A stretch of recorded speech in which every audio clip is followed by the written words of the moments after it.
need to spend a little more time over in like in ranch country in California. I've been. I haven't spent much time, and you know, and to be 100% honest, California hasn't given me a whole lot of reason to want to go over there. You know, it's the most beautiful place on earth. I don't think you'll find more beautiful scenery in the same amount of area than you ever will on California. I mean, shoot, I mean, if you're smack dab in the Central Valley, you're an hour and a half to the coast, to the beach. You're an hour and a half up to the high country. So, I mean, it's a great state, beautiful state, run by a bunch of fucking morons. But, that's a fact, Jack. I mean, you got everything here, really. I mean, all the produce, all the farming, and it's sad the way the state's going with everything that we do to produce for, you know, the world. Right. So, well, and you got places like San Francisco, which is just turned into just a liberal hellhole. And it's one of the coolest cities on earth when you, especially like when you go back and start looking at just the sheer amount of history, like historical shit that happened in a very short amount of time too.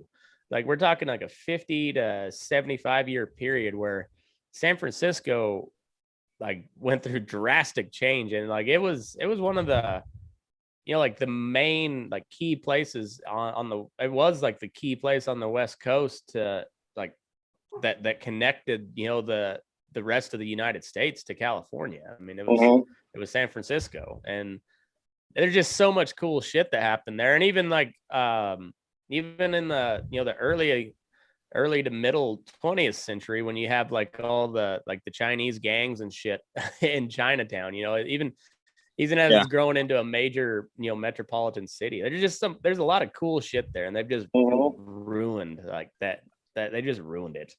Oh yeah. Well, it's like and then like the Cow Palace. You know, I mean, that was a great livestock and rodeo, and there's actually a lot of, you know, Western history up there. I mean, you had the D.E. Walker, Visalia saddle started out of there. And then, you know, Miller and Lux, one of the biggest cattlemen, you know, that came up on the West Coast. He had a slaughter plant there, and then he ran cattle down into like San Jose and all that country. And, you know, then there's a lot of stuff up in that area. Yeah. It's it's a neat city that I don't ever care to go back to anymore. I mean, unless it, you know, like really cleans up its act, I just don't care to go back there, you know. And I went, it was last time I went was like, oh shit, it's been 2012 or 13, something like that was when that was the first and only time I went. And there was some weirdos. I mean, like there was this like fat homeless guy. Well, he looked homeless. I don't know if he was, but he was walking an iguana down the boardwalk on the wharf. Like he had a harness on a fucking iguana, and like a pretty big bastard too. And I was just like, huh. I'm walking through with a palm leaf and a Merle Haggard t-shirt, and I was like, I bet they're looking at me like I have 3 heads right now. Yeah. But you know, it was but it was like there weren't people shitting in the streets at that time, so that was nice. But, man, I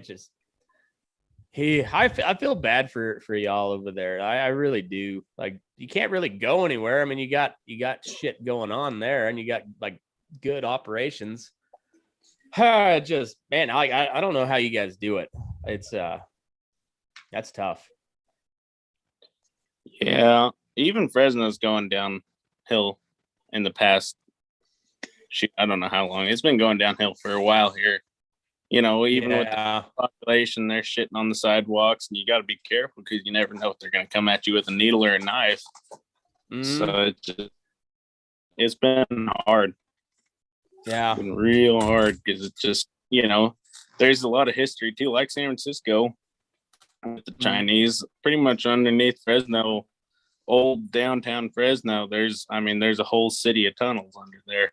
Yeah, just from the Chinese and whatnot, and it's a neat deal, but it's sad to see it go downhill like that.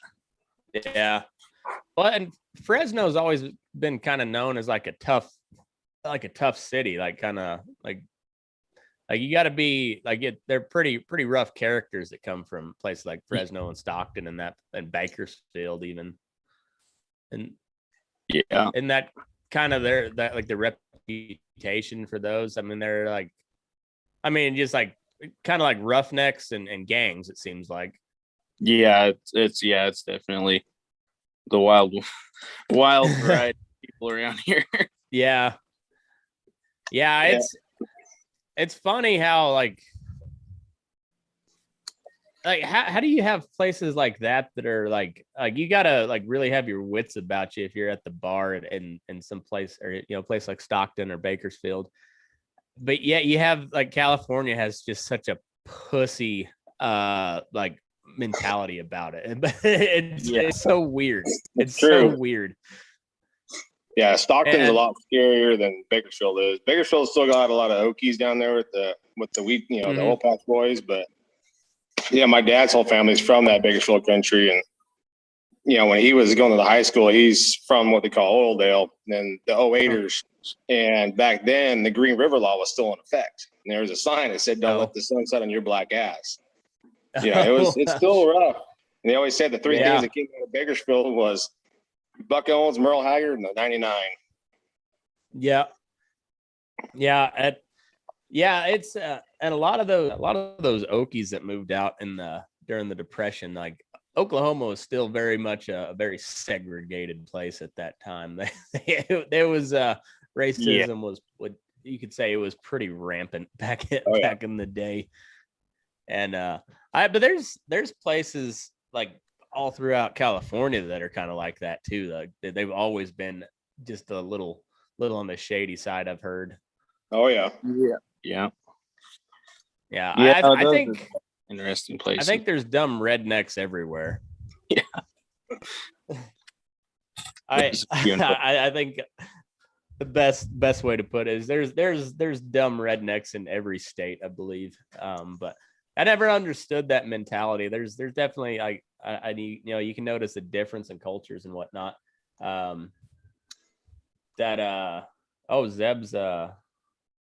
Zeb's got a fire close to him, so he's hauling horses. Oh, cow. Yeah, tell him to be safe. But yeah, California, what a place! Like, oh yes, if it wasn't for all the bullshit, it'd be about the most perfect place on earth. Oh yes, it's weird. What just weird place. So I take it both of you guys are kind of like vaquero style California tradition on your cowboying. Yeah, for the most part. Yeah. I pick and do stuff from kind of every kind of genre. I don't bash anybody for what they do. Everybody's got a reason for what they do. I've tied on hard and fast. I dally. My country now is pretty steep and pretty rugged, so there's no tying on unless you want to go off the side of a mountain. And a lot of rocks, let's put it that way. So I don't know, like I said, every culture has its, pros and cons, that's for sure. I can tell you that. Yeah. But I try to do things for the horse and try to be a horseman and a cattleman all at the same time. So yeah. Well, I think that's right. The Buckaroos kind of get a little bit of a, I won't say a bad name, but they've got a little bit of a reputation for being kind of uppity about the way they do things, and where the punchers are more like, let's just get shit done and whatever. Yeah. It's more like speaking of the Okies, it's a very, very much an Okie like Dust Bowl mentality, is like you use what you have and get it done. It doesn't like you don't get style points when you're out on pasture. There's no style points, so you just get it done. And where the vaquero tradition is more, it's more based on like the artwork. It's almost like a art form, the big fancy loops, the precise movements of the horse, which every cowboy loves. But like that's one thing that the Buckaroos have really fine-tuned over the years, and it's neat to watch. Like a sure enough bridle horse like working a cow that's a sight to behold. Oh yeah. And So there, like you said, though, there's good and bad to all of it, and I'm a little bit of a hybrid myself. I mean, I still ride a swell fork just because that's what I grew up with and that's what I'm used to. But I'm carrying 60 foot and roping on or dallying on a slick horn. And I grew up in kind of on the edge of puncher country, so like I've tied off plenty of, and I don't care for it anymore. I see where it's coming. I've worked with some damn handy guys that they very rarely dally, but I like the big loop. I like the slick horn and sliding rope. It works for me. I like it. Yeah, around here, I don't know. It's just my observation, but there's like an equal number of slick fork, straight up big loop kind of guys, and then there's just as many swell forks that hard and fast sometimes, or they show up with the rubber on the horn, but it's a pretty even. But everybody across the board is, hey, what do you do for this? And we help each other for the most part here, but that's pretty much everywhere too. So yeah, well, and there's always the shit talking that'll happen, but like when you actually got to go do a job, nobody really cares. It's like if a guy's tied on, you're gonna handle your cattle accordingly. Same way, like if a guy's got a big loop, it is the same way. If somebody says, "Hey, I don't got a whole lot of gas in this plug," so you might go out and reach out and neck this one and let me run the heels. It's a common sense deal, and I've been around like the guys that'll they'll look at you weird, but like when it's time to go, it makes zero difference as long as you can do your job. That's all that really matters. That's a fact. Yeah. So what's your rig look like? What when you ride out every morning? What are you packing? What are you riding? What are you from horse to the whole setup? What are you running? James Rye. Nice.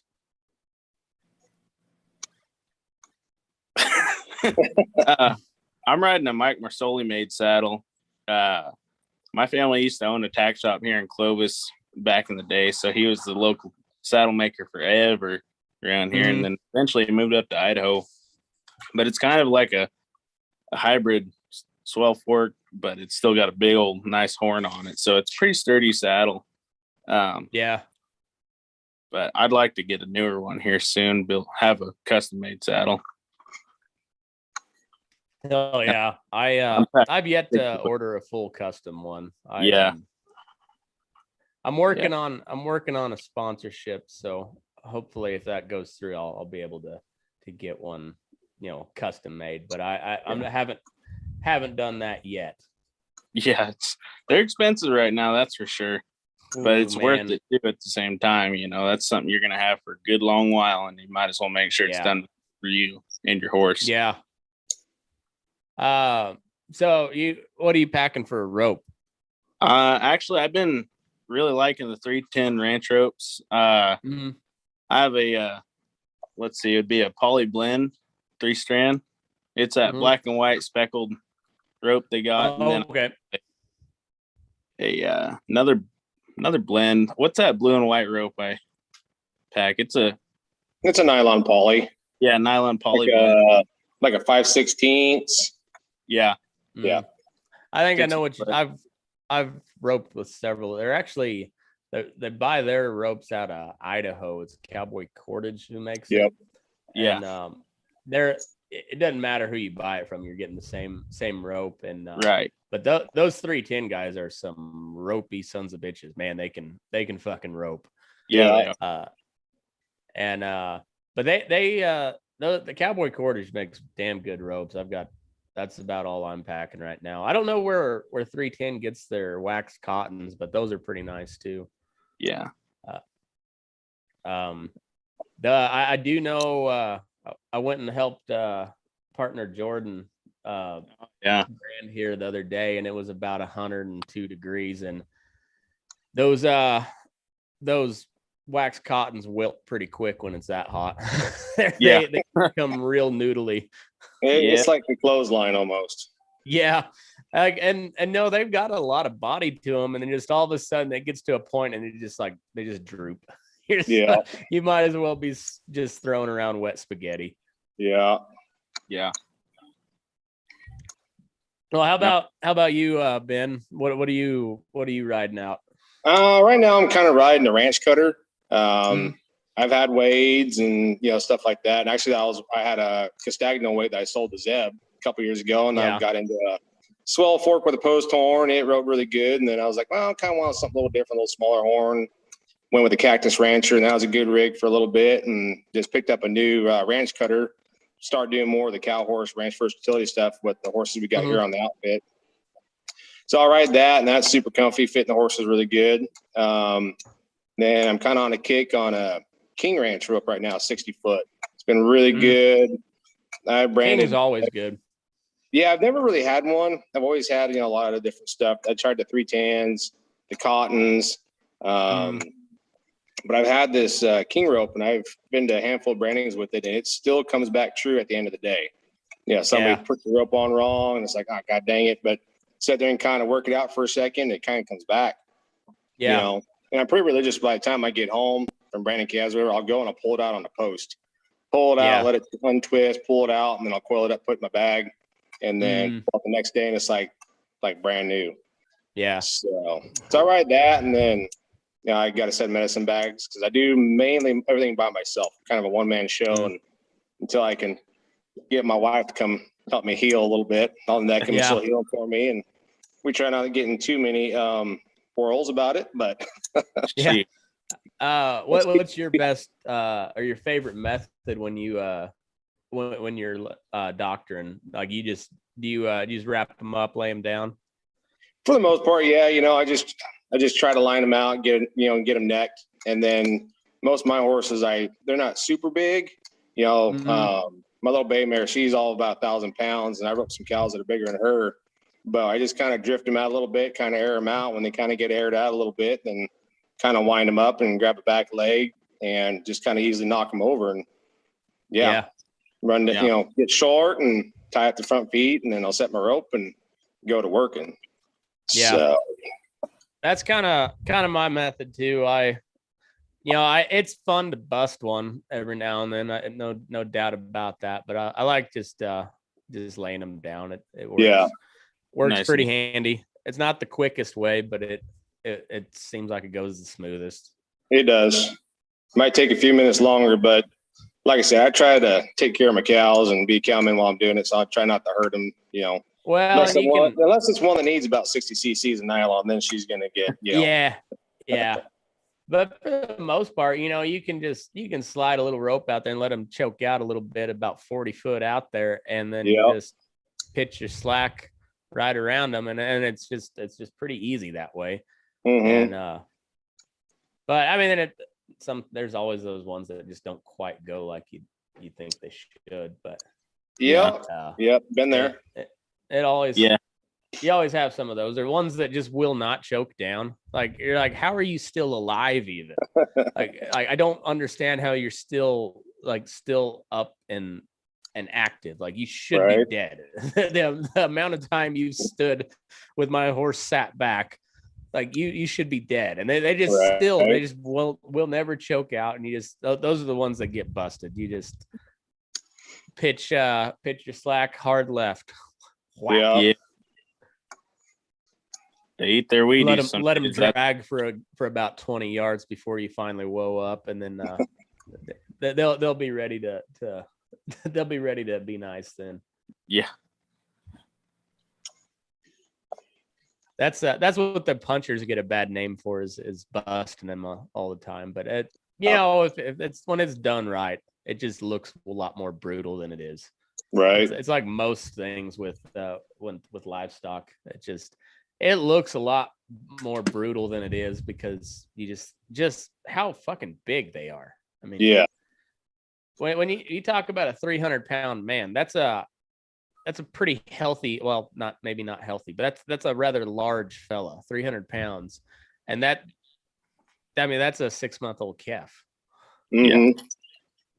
and a 300-pound calf most times going to have more fight than a 300-pound man. I mean, they will, a 300-pound calf will kick the dog shit out of you. That's a fact. Yeah.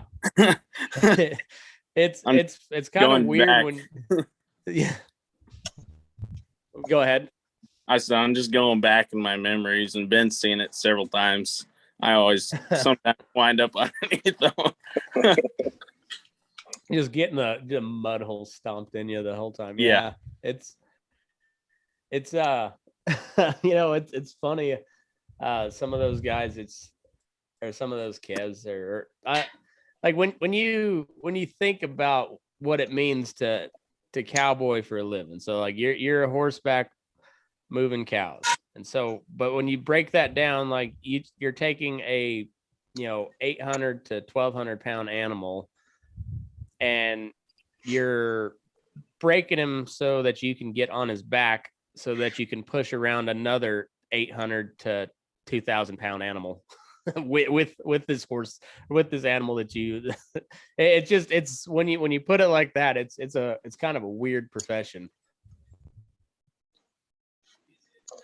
And kind of crazy when you think about it. Like, like I'm just gonna go ride that wild animal. I'm gonna go get on him, and then when I get that done, I'm gonna go chase around these other wild animals.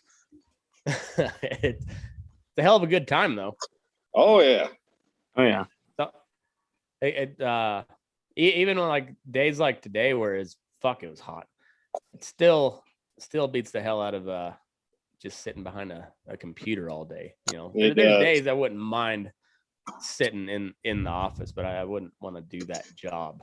Right. How hot was it over there at the feedlot today? I think it was about 102. I don't know. It was hot over there in Smith Valley.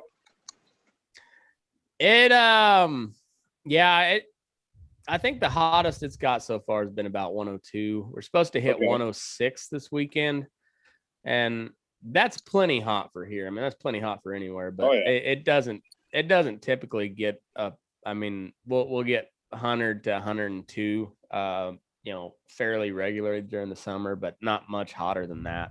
Right. So 106. That would probably be our high temp for the year. Yeah, what are you guys at? We were 106 here today. I think it's supposed to be 108 or 110 tomorrow, and they're projecting 114 on Sunday. Yeah, it's a little roasty. Yeah. Gross. Yeah. That's when you try to get out of the house at 3:00 and be back in the house by 11. Pretty much. Yeah. It's that's pretty rough. We had a load coming from, I think they were coming from Tejon, and the driver said he was going through Bishop about 11 this morning, and it was already at 106. Oh At 11 o'clock. I even heard at the Bridgeport Ranch Rodeo was pretty warm over the weekend. Yeah, I didn't make it up there, and I kind of halfway planned on it, or at least thought about it, and I didn't ever make it. But it sounded like it was pretty miserable hot. Yeah. It was it's always a pretty good ranch rodeo, though. They get some damn good teams to enter up there. Oh, it's there was a lot of guys from over on the coast over there now, San Luis Obispo County over there. A lot of guys. Well, I was back there 20 years before I moved back here last year, and those guys are sure enough. They're wolfy. They're handy and they're picky, and it's. I saw who was going. I'm like, be a good rodeo. Yeah. The Carrasco boys won. I think they won it last year too. Those are they're some ropey sons of bitches. Yeah. Yeah, they're good friends with my boss, and they live here in the valley. Good people, but man, they can fucking rope. Yeah, they can rope. Yeah, they make a nice horse too. That's one thing is there's a lot of good ropers, but there's not a whole lot of good horsemen when it comes to the roping side. I mean, you got to be somewhat of a horseman to rope, but to be a good roper. But more often than not, your good ropers are just middling horsemen at best. like especially on the team roping side. And I don't like to, talk too much shit on the team ropers, but they have it coming. Yeah. It's they'll be the first person you'd ask to team up with you in the arena, and the last person you'd call to go catch something out in the pasture. Yeah. It's they're not known for being great horsemen or cattlemen. They're known for roping. Yeah. That's fine. It's but that's why it's a sport and not a not an actual job. Right. Yeah. But so what kind of how are your outfits set up in that part of California? So is it a lot of BLM ground, or is it mostly private? It's all private for the most part. Yeah. They're pretty big spreads though, isn't it? Yeah, there's a handful of big guys left. You got John Lacey down there at the home. They're big, run on a lot of country. A lot of private ground and a lot of leased ground. As far as like the BLM permits, that's your higher country up in the Sierra Nevadas. There's not on the low country. It's all pretty much private ground. Okay. Yeah. I knew because like Nevada is something like 80%, 70 or 80% federally owned. Right. And like California is only like 30% or something like that. Mm-hmm. People forget how big of a state California is too. I mean, it's a big fucking state. Massive. Not just people wise, but like everybody talks about how like how long it takes to drive across Texas, which it does, but try driving from the Oregon border to the Mexican border. I mean, that's a pretty good haul. Mm-hmm. That's in Nevada too. I mean, it's 6 hours across if you go from my house. We're about 20 miles from the state line here, and to West Wendover is about that's like 7-8 hours, and that's just straight through. It's a pretty big state itself. I mean, it's just once you get out in these western, every state's big. Like even Idaho doesn't look all that big on a map, but it's pretty goddamn big too. Mm-hmm. Yeah, it's just big country out here. I don't know why it was settled the way it was, but just big country. Oh, we got it's pretty neat to be able to drive for hours. Said most team ropers in my part of the country will tell you they're better at screwing one up than making one. That's an honest team roper. So yeah, it's a humble one too. Yeah, for sure. That might be the most humble team roper of all time. Yeah. So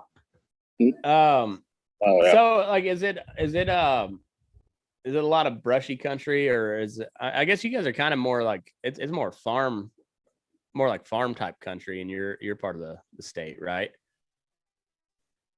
There's a lot of farming. Yeah. A lot of citrus, a lot of trees now. I mean, the almonds, the pistachios, they're taking a lot of stuff and putting that in. Our alfalfa grounds keeps going down because the state just keeps jerking the water away from us. Like down here in my country, a lot of orange trees, a lot of citrus down here. And then right once it hits the foothills, it's not really conducive for that. So all your foothill country it's all cow ground. So or urban sprawl, kind of got the both there. So yeah, that makes sense. I really need to go like through parts of California that I don't know them that well. Yeah, it varies. Down here where we are, going from here to Bakersfield, it's pretty flat, and it just kicks up in the foothills, and it gets pretty steep for the most part. You start going up the Central Valley, up through Modesto, Merced, up through Oakdale. It gets into a lot of rolling hills and still a lot of farm ground, but a lot of big, level country up that way. What's the elevation there in like the Central Valley? A few hundred feet above sea level. Oh, okay. So yeah, it's I think it's like. So you go from there to 10,000 feet, in a pretty short. Like it doesn't take very long to go from sea level to 10,000 feet. Pretty much, yeah. Yeah, that's pretty wild. Yeah. When you think about it, because I mean, where I grew up, we were like just shy of 4,000 feet out on the high plains, and yeah, you notice from 4,000 to 10,000, like when it goes up pretty quick like that. I mean, you notice, but like when you're starting at sea level, going to 10,000, and it's a pretty extreme change.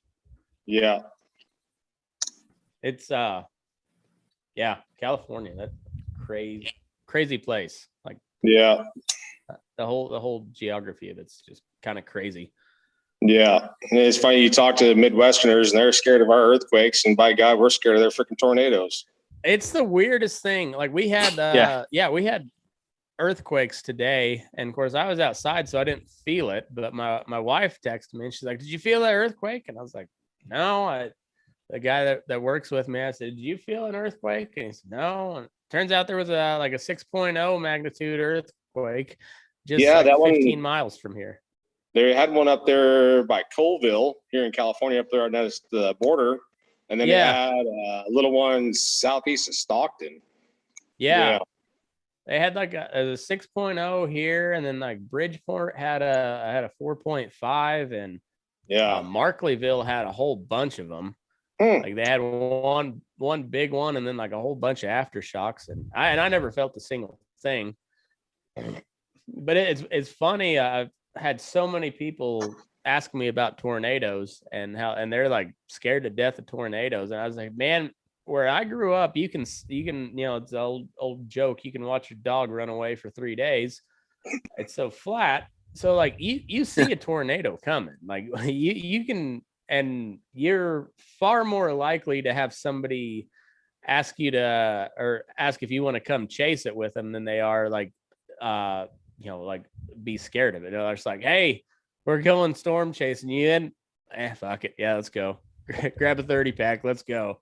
It's kind of a thing back home. I was talking about it the other day. It would be kind of scary down in like Alabama or Tennessee, where they get some of those big ones, and it's like pretty heavily wooded areas where you can't, like, all of a sudden it's just there. That would creep me the hell out. But out on the plains, it ain't that big of a deal unless it lands like right on your house. That kind of sucks. But yeah, these earthquakes, I don't know, they don't scare me. They're just weird. The first one I ever felt, it was like 3:00 in the morning. I think it was like a 4.8 down at Tonopah. And wow. I just remember waking up, and it just, like, it was almost like the drunk wobble, you're just like, whoa. And I was like, huh, oh, well, that ain't too bad. I don't know. It's weird. It's a weird, it's a weird sensation. Yeah. Hell, I took a nap this afternoon. It was so warm, and air conditioning puts you right to sleep. So I woke up and I saw all over Facebook and Instagram whatnot, earthquakes, and I was like, man, I thought I was just having a hell of a nap. I was really kicking ass in my dream. Yeah. I'd take an earthquake around the ranch right now myself, just to help open up a few springs to water the cows. Yeah, seriously. Yeah, no shit. I just, like, we were looking at the USGS website, and just looking at all the ones that they recorded, and there was, I think, probably 15 of them that they recorded just from that big one in Markleyville, but it was all just aftershocks. And I was like, man, is this it? Is this when California finally just splits off into the ocean? I don't think we're there yet. No, but that's always been the theory ever since I can remember. I'm 35. I'm not quite as old as Ben here, but That's been what they've told us ever since like I was little bitty, is that there's a good chance that California is going to fall off into the ocean. Oh yeah. I wonder what that would look like. I really wonder what that.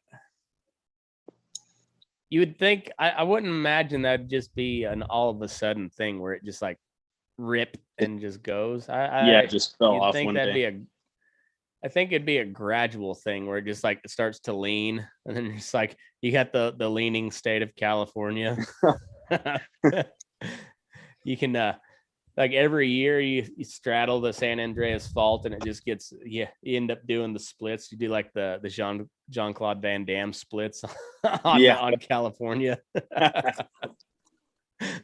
Yeah, I cowboyed for an outfit that was in between here and the coast, and part of the ranch is on the San Andreas Fault, and it's pretty crazy with the rock formations that are there. You know, I mean, there was puddles of oil coming out of the ground in certain cracks and fissures, and no shit. Yeah, way up in the backcountry of that ranch. I mean, there'd be little pools of oil back up in there. Yeah. You know, what's funny is you could consider that all natural. Just I mean, technically it is. It's all natural, but it's oil coming up out of a hole in the ground. Yeah, it's fucking wild. Yeah, I'm pretty sure Jake Lambert didn't shoot his rabbit there. Yeah. Oh, that's man. So what kind of cattle is it all? I mean, cattle are just man. Outside of like some desert cattle, they're so homogenized anymore. Everything is so heavily Angus influenced anymore, just from the certified Angus beef deal back in the when did that start? Like the early 80s, something like that. Yeah, something like that. Yeah, and now like man, everything is so heavily Angus influenced. Whether they have any Angus in them, they're black hided simply because of the Angus. Right. And it's I don't know, it's weird. Like I was talking with Boots O'Neill, and he was talking the same thing. He said the cattle are just so much more gentle nowadays, and it's a lot of it has to do with that Angus influence. But I don't know, you see like you get south of here, or you get up on like the Owyhee Desert, and you get some pretty rank type cattle. There still might be black hided, but they're sure enough a lot of ear kind of wolfy influence desert cattle. Yeah. They might not have the actual ear, but they got that attitude. Oh yeah. They don't necessarily look the part, but they got that look in their eye. You can tell. They got a little extra skin, and they got a wild eye to them. But is it pretty well like English continental cattle there in that part of California? Yeah, it is. Yeah, pretty for somebody else, the ear cattle never really caught on in California. Yeah, you got some ear and your cattle going to the sale yard, you're going to get dinged for it for some reason here. But it's all your English breeds, your Angus, your Hereford, and a lot of guys are using Charolais bulls on their Angus cows for their, terminal cross. And, I'm primarily black, white face, and I run all black bulls, but I am a Hereford guy. That's what I grew up with. I still can't beat a good old horn Hereford cow. It's funny if you're a Hereford guy, you're a Hereford guy through and through. I'm the same way. I that part of the country I grew up in until the Angus breed took over. It was all Hereford country down there. And it's just hard to beat a horned Hereford mama cow. They're just wolfy enough to to be a good mama, but they don't hassle you too much. No. They're usually pretty vocal, but they don't get up in your pocket for the most part. No. And they got good milk, and they're tough. Man, they can survive just about anything, it seems like. They can. They are, I'm fifth generation. My family grew up with Herefords and Angus. And, them Hereford cattle, they would work the country a little harder. They would travel a little bit more than the black cow would. But, Herefords are very durable in that sense. That's why you got the eye problems, just being white face. Yeah, you got your pink eye and cancer eye, but still, but then, still really can't beat a good old black Baltic cow either. No, you really can't. Yeah, I like those F1 crosses, man. Especially the calves, man. Yes. They pop, don't they? Yes, they do. Yeah. Good old hybrid vigor. It's a beautiful thing. Yes. Yeah, and those Brahma influence cows, man, those calves get big. I mean, they don't really marble all that well. Yeah. But they get just big, but man, they just get downright disrespectful too. Yes, they do. I mean, Yeah. they are like they're snorty. Yeah. I'd take a solid Brahma over any of their cross cattle. I mean, those Brahmers, they look wicked, but they're fast. They will move, but they're typically not all that snort. I mean, they'll snort at you as they run by, but they don't. From what I've dealt with them, they're not one to come hunting you. You cross them with anything else, they'll hunt you down. Yeah, I have noticed in Brahma cross cattle, they will tend to choke out a little faster than most other things will. Yeah, they're a little hot blooded for sure. They especially the Brangus. Brangus, I think, are the worst. They just get so big and just, man, they're kind of headhunters. That Brayford can get pretty ugly too, but anything Charlet just gets kind of stupid. Not so much not so much mean, just stupid. Yeah. And they're big old dogs. Yeah. Yeah. And then I half my yard's Holsteins, so you got those. That's a joy. That's a real joy. Yeah. People tell me that sheep are stupider, and I don't know if I believe it. I really don't. I've dealt with some sheep, and they are stupid, but they're also at the most, they're 300 pounds, and a Holstein's going to be almost 8 foot tall when it's full grown and about 1,500 pounds, and zero respect for you at all. No hate in their hearts. They're just going to walk over the top of you because you're in their way. They're kind of like a baby Huey. Yeah. Yeah. They are just like an overgrown dog. They really are. They're just retarded creatures. Just absolutely retarded. Right. Yeah. I know I always laugh, Well, I know because that yard you're in, that's part of Harris, correct? It used to be. So it's they when the Harris deal when they split and went their own ways, we stopped.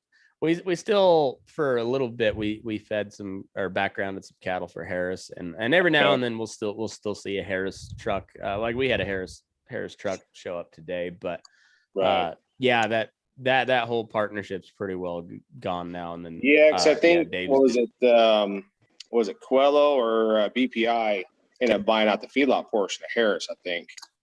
Yeah, I'm not for sure who, because there was some meat company. It was like they're based out of like Hanford. Yes, Central Valley Meats. That's who it is, which was Quello, which is down in Hanford and War Country. Yeah, they're a big kill plant down there.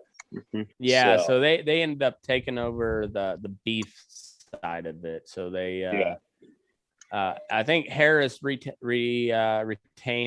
like the name, like the branding of it.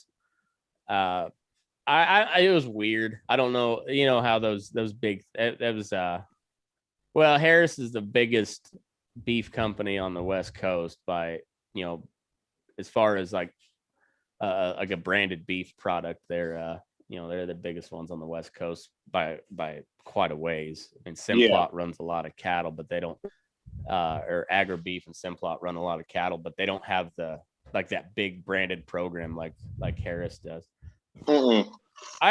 Harris for when they in their heyday, they were about the only really successful vertically integrated beef company. The way they managed it with the ranchers, to get them on the program. It really was vertically integrated, and it worked. It seemed to work pretty well. And maybe I just don't know enough about it, but I didn't seem to hear a whole lot of complaints from like the ranchers that were dealing with Harris at the time. So I don't know. I might have to do a little digging into that, but it seemed like it was a pretty good. It was one of the only cases of like successful vertical integration in the beef industry. Yeah. Yeah, and I mean, and then of course it's also a family owned deal, and like most family operations, once the successful person dies off, his kids take it over, and that they might do a good job, they might do an excellent job, but then it's usually like the third generation that's when everything starts to fall apart, and that seems to be the way it is with Harris. I don't know. Maybe I'm talking out my ass there, but it seems to be like they always talk about old man Harris, how revolutionary he was, and then and then his son, and that of course when Dave Wood got involved too. I mean, Dave Wood's in the U.S. Cattle Feeders Hall of Fame. I mean, he's a pretty big name in the cattle feeding business, and yeah, but it seems like now they're all getting old, and like they're starting to set their stuff up to where, passing it down to their kids, and that shit gets ugly then. It always does.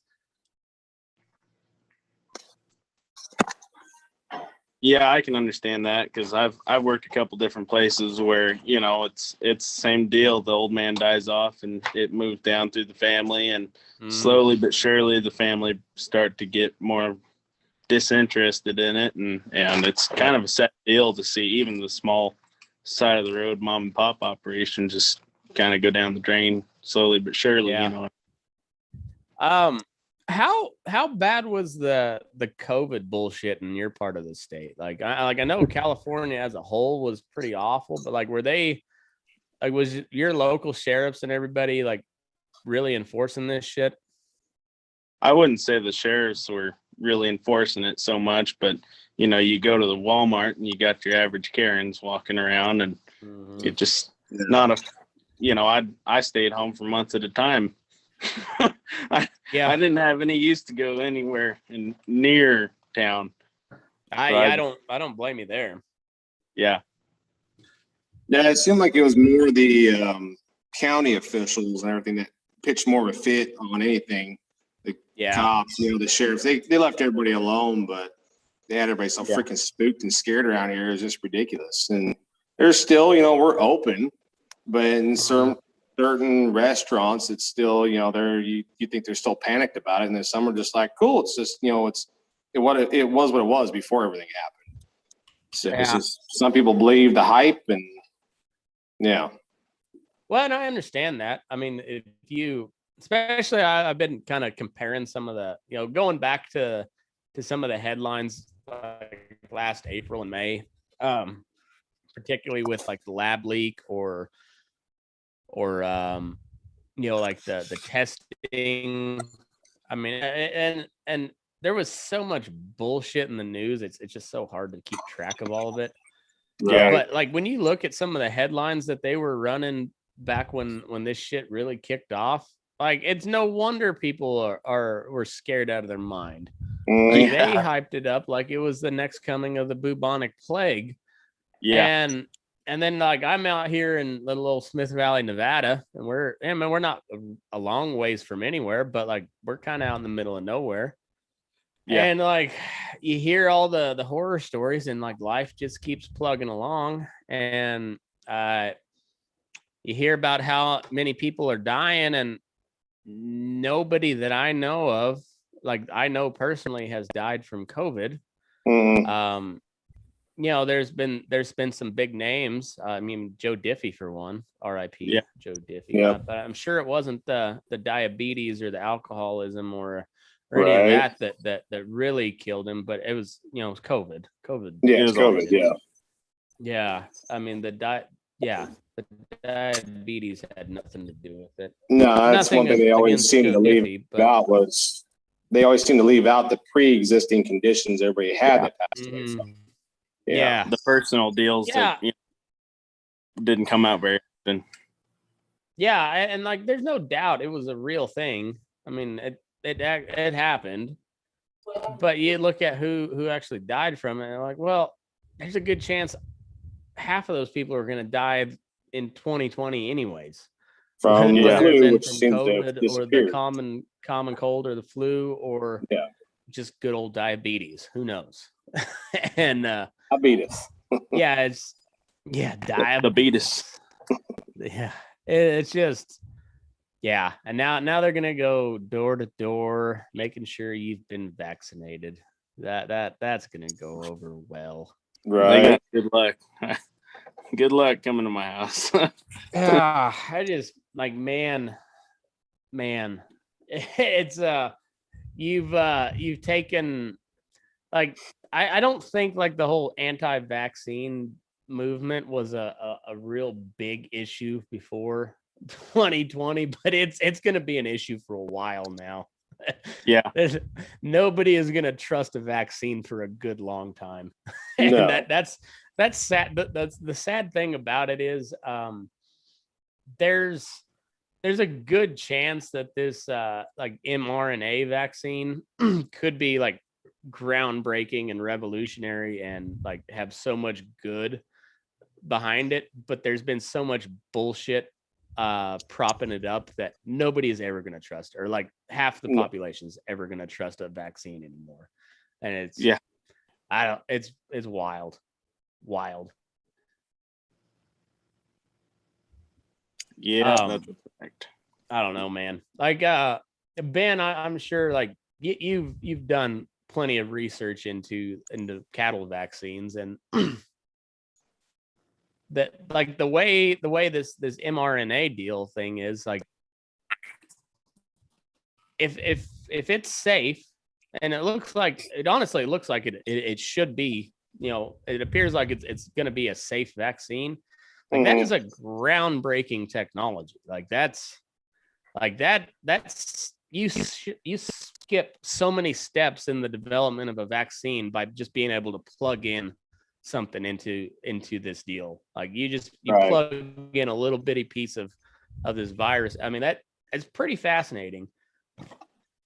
But half the country's never going to trust it because of the media and the government. Yeah. And that's a shame. That really is a shame. Yeah. We shouldn't have something up like that. And, because like I said, nobody will trust it just because of all the negative hype that it's been given already. Oh, I've so on my YouTube channel, I've got 791 subscribers. Not a very large channel, like not big enough to be monetized, none of that. And I've had 2 strikes against me for medical misinformation, and it's all talking about current events, like news stories that are coming out about whether it be Fauci or ivermectin or whatever. Like this show will probably get dinged or pulled down off of YouTube for medical misinformation. Right. It's fucking insane. Like, can we not have like a scientific discussion about it? Like, and leave the politics out of it. Like, fuck Donald Trump, fuck Joe Biden. Let's like look at the actual science of it. Like, let's put our reasoning hats back on and make a decision from there. Like we understand you pushed the narrative that it was going to kill everybody because you hated Donald Trump. Okay, I don't agree with you there, but I get the idea behind it. But you got him out, so let's move forward. Like, it's just like, no, now it's the Delta variant. The Delta variant's gonna get you. It's gonna get you. Fuck off with all of it. It's like, man, like, can you guys just admit that, like, hey,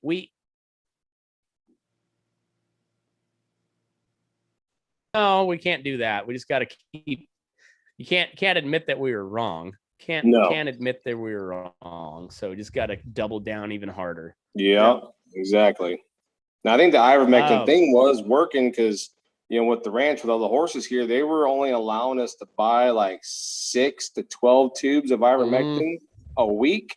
So I mean, and that's coming from our, you know, animal pharmacy. So it's like, okay, why are we getting limited? So it's like, okay, it was working. And I mean, I've heard of horseshoers taking a little bit, you know, size their pinky finger, and they thought they had symptoms, and they took it, and they were good to go. So yeah, I don't know. I've heard a bunch of that too, and you know, I don't know, but it seems like there's enough stuff out there that you should at least take a look at it. And the big thing is if it turns out that is an effective treatment, well, then this vaccine, that emergency use authorization goes away. Like, and that vaccine is not approved for use anymore because there's an effective treatment. And that's the whole deal, because I heard that Pfizer made $32 billion in profit the first quarter of 2021. The first quarter, $32 billion of profit. That's not revenue, profit. Holy cow. There's a lot of money to be made off this vaccine. So follow the money. Follow the money. Mm-hmm. It's always big pharma. The money. Cui bono, who benefits? Yeah, and then you look at who all these big pharma companies donated to: Joe Biden, Kamala Harris, also a bunch of Republicans too. A lot of Republicans too. But Hillary Clinton was like her biggest backer was one of her biggest backers was big pharmaceuticals. Same with Joe Biden. It's been that way for forever. It's nothing new. Nothing new. No. But it's all right. The good thing about doing what we do for a living is you don't typically have to deal with people so much. So that's you just, and like cows are great because if they piss you off, you can just go ahead and slap a loop on and make their eyes bug out a little bit. And that's frowned upon in public a little bit these days. Maybe I've been saying it for a while. Like that's the big part of like the online culture is everybody's so shitty to each other because there's no chance you're gonna get punched in the fucking mouth. Right. If you say that in person, there's a good, and that's why guys have always been so much like, even though we say some of the most fucked up things to each other, like we all know it's in good fun and nobody gets upset by it. And if you do cross the line, everybody knows when you cross the line, and that's when you're like, oh, well, now that's when you have to settle it with fists, and then you settle it and you move on about your day. I mean, that's just how it's always been. But now you can't do that. You just take shots at each other from behind a keyboard, and then like nobody would ever say, or most of those people would never say that shit to anybody in person. Like, and it's because if they did, they'd get a fist down their throat. And well, I don't know. People need their ass kicked more often. Yes. Yeah. Kids didn't get their whippings enough from home. That's for damn sure. Yeah. Yeah. It's it's wild, man. Well, it's funny. Like we got a couple younger guys, you know, just straight out of high school that worked for us, and we had this one was on a 4-wheeler. They were doing some dairy sorts, and he was coming up behind us. We were walking down the Cowboy Alley, and he was riding up behind us and kept revving the motor, and then like kept getting closer, and I had turned and like blocked the alley sideways, and I was like, if you come up behind me like that again, I'm gonna step off my horse. I'm gonna whip your ass. Like, know what you're doing. And I'm not the guy that's just gonna go fight somebody to fight somebody, but I was on my good horse, so it wasn't a big deal. But that could have been any day, and I could have been on a bronchi colt, and I could have ended up with my forehead caved in on a pipe fence, because this dumb shit was in a hurry. And so I was, do it again, I'm going to step off, I'm going to whip your ass. And that's not a threat. Like that's what's going to happen. Yeah. And he was like, oh, sorry. And he's never done that again. And it's harsh. It's harsh, but it's the reality. Because if that horse would have went to bucking, and if I would have got pitched off, and if I was able to, I would have stood up and I would have shoved my fist right down his throat. And so it's not a threat. That's the reality of the situation. And he learned. It's tough love, man. Like that. Yep. That's the way it's always been. And like we all cowboy for a living. We all grew up with those old salty hands, and that's what they were the best at, is just making you feel about that big when you fucked up. Because guess what? That works to make you better. You remember that shit. You remember those ass chewings, and you try not to get it done again. Like at the very least, it tells you like, hey, I need to make sure I'm not in the way. Like what can I do to not be in the way? Right. And then you can figure out where to help from there. But the biggest help you can be is not in the way. Yeah. So I don't know. It's I don't know. It seems like you've got a pretty good start, James, for being a younger guy, but it's thank you. Yeah. I don't know. It's hard to knock the new generation of kids because they just don't know any better. And man, you gotta look at their parents. They didn't teach them any better. So it's, I don't know. No, but there's one thing. Yeah. Well, that's the thing when you're in the Brandon pen, you don't take those ass chewings personally because they're usually coming from a point where like, yeah, if you don't listen, something's about to go haywire. So like just fucking listen. That's all it is. You don't take it personally. Yeah. And I don't know. That's how it is with working cows. But that's why you don't have a bunch of cowboys posting a bunch of woe is me victim bullshit on Facebook. I mean, there's some, don't get me wrong, but for the most part, it's like, man, you look at all this whining and bitching, you're just like, fuck it, just suck it up. Just get over it. Yeah, I don't know. Yeah. Unfortunately, there's always somebody worse off than you are, and you think about what you got going on, like, well, maybe it ain't that bad. You just gotta suck it up and get on with it and figure out a solution and go on. Yeah, like I mean, it'll rain in the feedlot. Like feedlot's one of the only industries in agriculture where precipitation's not really your friend. I mean, it helps. Like you like about 1/10 of an inch of rain just to knock the dust down, but much more than that, and shit just gets kind of sloppy. But I know that like you guys over there in California ain't seen a bunch of rain here lately. Like you haven't seen much moisture lately. So if we're getting rain at the feedlot, that means you guys are doing good over there. And that means we're going to have more cattle at the feedlot because there's going to be more cattle on grass in California. And so I'll put up with the mud because like if there's grass in California, that means my job's going to be better. I'm going to get more. Right. I'm going to get more native cattle instead of Holsteins. Like I might actually get to rope something fun. Right. So, and I don't know. I like opening Facebook and seeing like it rained in North Dakota here a while ago that hadn't rained there in like over a year. And you just see see all your buddies from North Dakota posting pictures of rain, and it just puts you in a good mood for the day. It's like that's awesome, I don't particularly want it to rain here, or not a lot, just because feedlot shit is hard on equipment. All your gear gets chewed up by feedlot shit. Yes. And so I just Derek Mott, you do have the best stash on the show. So I got a gift I need to send Derek Mott. Have you heard of the mustache key? James, you'd like this thing. It's like a little key, but they got notches cut in it, so it's like a little mustache comb, but you can put on your key ring. Like a comb, yeah. Pretty cool. Yeah. I've heard. Yeah, it's pretty cool. Derek Mott, he makes me laugh all the time on Facebook, man. He's always got something to say. Just a cool, straight up dude.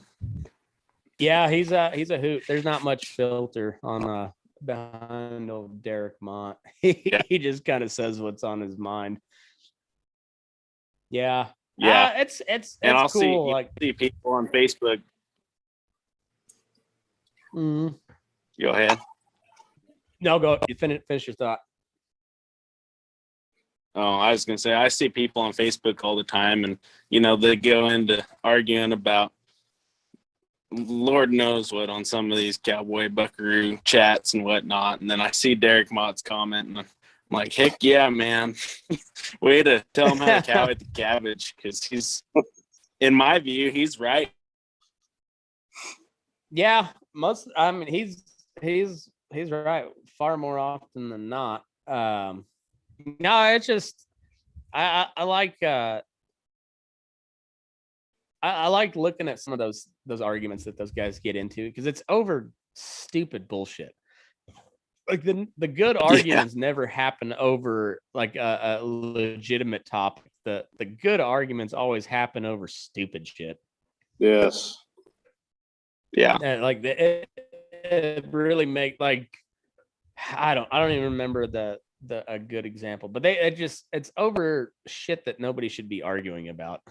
Like it's usually over like, well, what situation do you have? Like, do what's best for your situation. And that's kind of like with all styles of cowboying. It's just, what's your terrain? What kind of cattle do you have? That's how everybody judges how they do things, is your facilities, your terrain, your cattle, your help. It's I don't know, but people will argue over the stupidest shit. Yeah, I see all the arguments on like the bridle horse pages and whatnot. Oh, you should do it this way. Oh, you should do it that way. And it's like, you know what? The old timers had it figured out, and there's not many left that are passing it down. So everybody's trying to make it up, but they're just so keen on like, oh, so and so said this, we're gonna do it this way. And, that's one thing about horsemanship. It's a learning process. If you think you got to figure it out, you don't. It's always learning. It's one thing may work for somebody and one thing may not. So yeah. That's the ones I get a kick out of. Well, and every horse is different too. Yeah. Yeah. Every horse is different. Everybody wants to stick a freaking bridle, a big old spade in a horse. I'm like, not every horse is a spade bit horse. Yeah. Absolutely. It takes a certain kind of character too to create a spade bit horse, on the horse's part. Because they got to be. I like to see them because you'll be able to tell if they have that want. Well, he just dropped out on us, didn't he? Yeah, like they even have to have a certain set on their neck to be like a good bridle horse, because if they've got a long, straight, flat neck, it's not going to work, because it's uncomfortable for them to tuck their chin like that, like you'd want on a bridle horse. So you want to have a little bit of a natural arch to their neck. That's why the Spaniards had Andalusians. Like they bred them for that reason, to be bridle horses. And it's I don't know. It just amazes me on. It's just like everybody. Dan Hartman said it the best the other day. He was like, I love that. Like people, they'll just tell you like this is the way to do it, and there's no, you can't even argue back against them. Everybody's so stuck in their ways about it, and just like, oh, the example I heard the other day is I was listening to podcast, and they were talking about that Otani guy for the Angels, that Japanese player. He pitches and bats, but you look at some of those like the Japanese baseball players, like they have the craziest windups when they pitch and when they bat too. But they're still really good. And like they don't have a traditional form. And like in America, everybody tells you like, elbow up, you got to have like the certain form. And whereas in Japan, they're just like, all right, well, that's not typically how we do it, but it seems to be working with you. So just do that, I guess. And so there's certain people that will have the ugliest way that they ride and handle a horse. But guess what? That horse is really goddamn good at what they do. And it doesn't make any sense, but that's how they learned it. And they're usually like self-taught. And I've seen a lot of guys that like, man, when you watch them work, like that is not going to work out. Well, fuck, I guess it worked. I don't know. Do your thing, I guess. Just I don't know how that worked, but it did. So I mean, if that's how you do it, that's how you do it. I don't care. If it works, it works. But anyhow, shit, we've been going at it for a little while here. I think we'll call that for the main episode. You guys got like another 20 minutes or so? Oh yeah. Or you got to go. Okay. Yeah, I got nothing going on. Cool. We'll do like another 20 minutes or whatever on Patreon. But everybody else, thanks for tuning in, and move your ass for burning daylight. All right, perfect. All right, I'm gonna go take a leak.